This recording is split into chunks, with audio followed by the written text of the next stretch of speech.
नवरात्रि के पहले दिन जिन देवी की पूजा होती है वे हैं शैलपुत्री। नाम का अर्थ ही बताता है। शैल अर्थात पर्वत, पुत्री अर्थात कन्या, अर्थात हिमालय की पुत्री। दक्ष यज्ञ और सती। सृष्टि के प्रारंभ में ब्रह्मा जी की मानस पुत्री सती ने भगवान शिव को पति रूप में प्राप्त किया, लेकिन सती के पिता दक्ष प्रजापति शिवजी को सम्मान नहीं देते थे। एक बार दक्ष ने बड़ा यज्ञ किया जिसमें शिवजी को आमंत्रित नहीं किया। फिर भी सती यज्ञ में गई।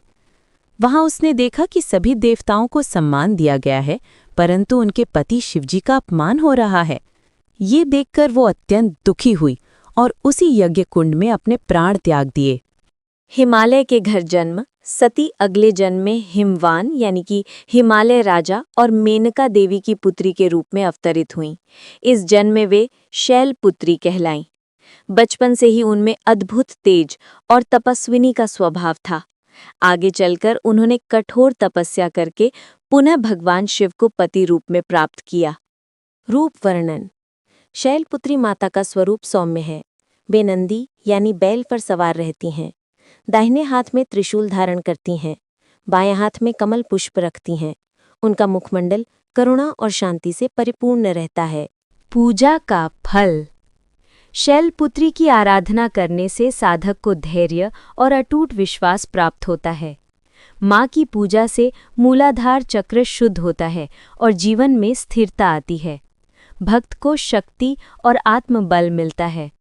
शैलपुत्री माता की कथा हमें ये शिक्षा देती है कि धर्म और सत्य की रक्षा के लिए सती ने अपना बलिदान दिया, पुनः जन्म लेकर हिमालय की पुत्री बनी और शिव को प्राप्त किया। ये दर्शाता है कि भक्ति और विश्वास कभी व्यर्थ नहीं जाते। कठिनाइयों और अपमान के बीच भी धैर्य और भक्ति बनाए रखनी चाहिए। निष्कर्ष। नवरात्रि के प्रथम दिन शैलपुत्री माता की उपासना से भक्त को जीवन में धैर्य, शक्ति, स्थिरता और भक्ति का बल प्राप्त होता है। वे सच्चे भक्तों के जीवन को सुख, शांति और समृद्धि से भर देती हैं। Friends, please subscribe, like, share and comment on the channel.